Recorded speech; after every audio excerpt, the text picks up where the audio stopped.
is Cheryl Nagar. I'm a sculptor and an interior designer, and we work together with my partner here. Yeah. My name is Cleophas Mandela. I'm a visual artist and I specialize in sculpting. Yeah.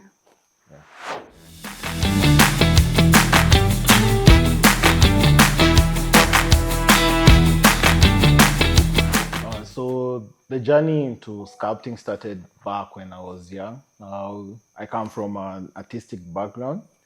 My late father was a sculptor, and I picked up through that, like seeing him working, and I picked up the trade and the skill, and yeah, that's how I found myself into now sculpting. Yeah. And as for me, in the art industry, I got interested in his work, and he taught me the skills that I have now. Yeah, I think we both come from like artistic background, having our fathers being artists, like also you being your dad also being an artist. Yeah. And my dad also being an artist is something I think we just carried on in trying to do. Yeah, we try to continue the art dynasty as best as we can. Yeah.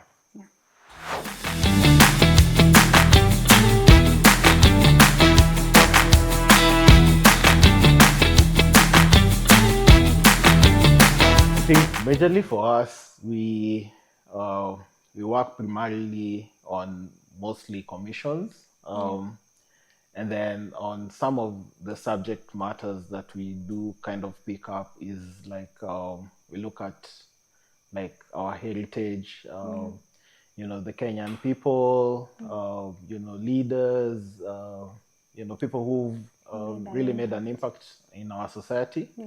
So we really try and kind of merge all that into our works, and then now have people now kind of relate to the things that we do.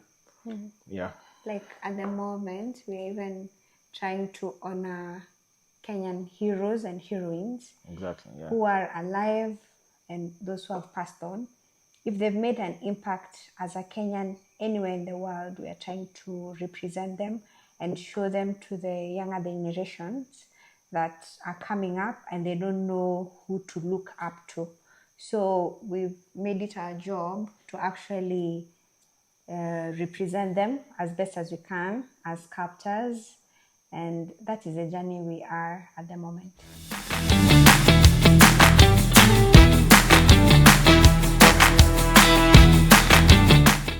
Our main mission is to restore the history that has been there, especially how people have made impact in our lives or in other people's lives.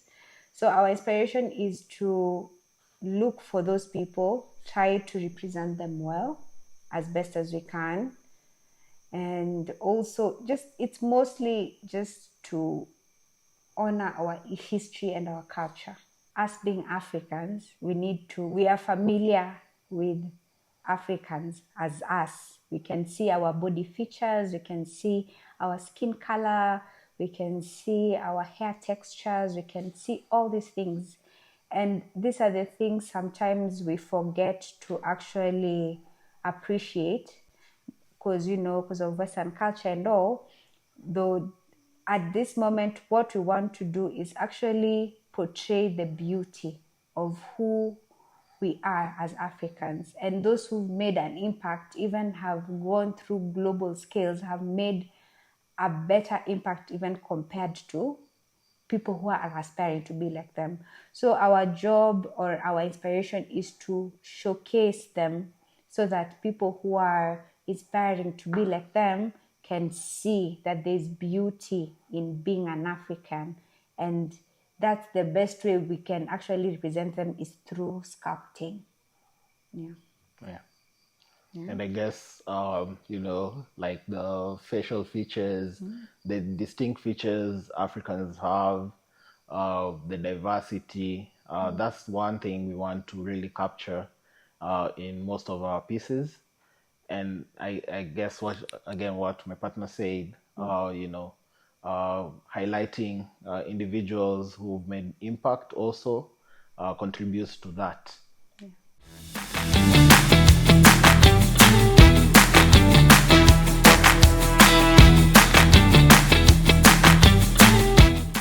So most of our pieces, we do work collaboratively, and we do split in times because I'm best working in the afternoon, and then she's best working in the morning hours, and then later in the evening is when now we come together and kind of like inspect what each other have done. like what I've done and what you've done, and then we Make correct ourselves at that point, Yeah. and then you know from there we now see how best it is or how the outcome basically.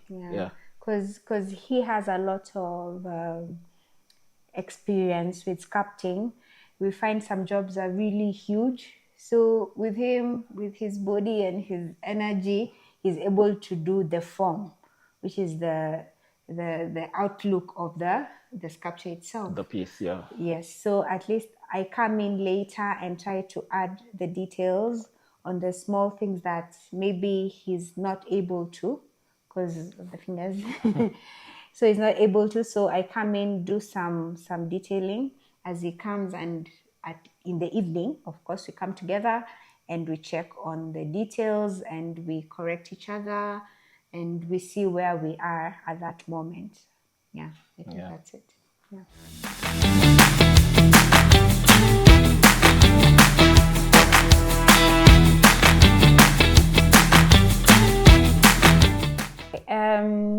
I can start with the fact that this kind of work that we're doing is very expensive, starting from the materials and the process that goes with it, the casting, the molding, even the process of getting the idea to come to pass. It's a very long and even expensive journey that most people maybe never understand. Though, at least for us, we try to make it, it's a challenge, yes, but we try to make it not interfere with how we live. Because at the end of the day, we have a mission with our work. So even if it becomes a little bit expensive or deteriorating on our end, we try and see how we can make it a little bit better for ourselves. I think the other challenge, like for me, would be like the part where we're working on a piece together and trying to get to a certain middle ground, because all of us have different opinions on the piece we are working on. And I feel like that sometimes is a bit of a challenge because of the different opinion and the skill set. But at the end of the day, we do find that middle ground, and we do move on and we push on.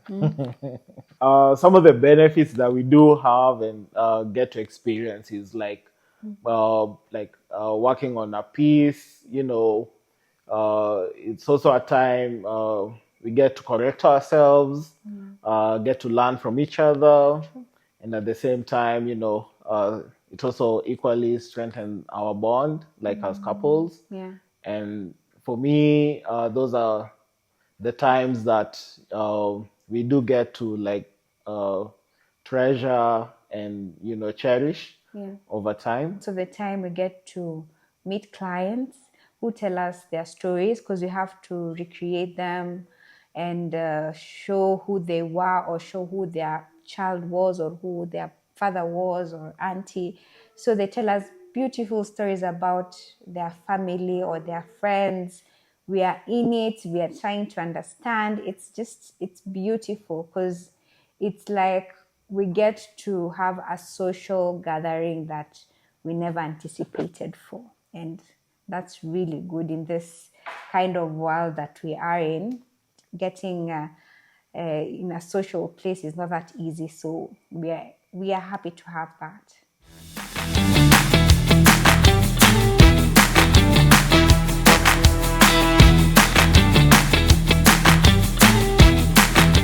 Most of our pieces, like apart from the commission pieces we do, the collection that the bodies of work that we do have right now, all of them speak a different story. The ones that we do put out on our socials, the series that we are actually working on, is something that we are really so much attached to them, because each and every piece had its own ups and downs while working on it. And I guess like every time we put it out in the public, we also like really do appreciate how the reception, positive reception people give us, and the positive feedback, and it kind of like encourages us to continue doing like what you're doing. It's true. Yeah. Every piece is different. Every audience that comes in to appreciate maybe one piece is not the same audience that come to appreciate the other piece.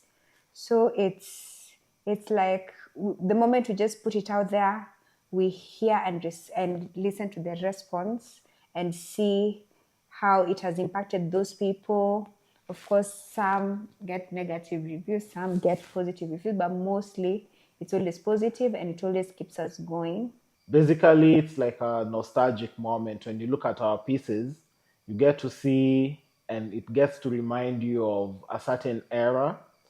And most of the time, we want, when somebody looks at our piece, it's how it makes them feel, rather than they can feel even happy or strong, like the way we did Lupita, and you can see her with her arms crossed, and out of that expression that we did with Lupita, we wanted to create the feeling of being strong. So anyone who can relate to it can feel strong, can feel like a woman can do this, a man can do this, but create strength. There's so many emotions that we create with our pieces.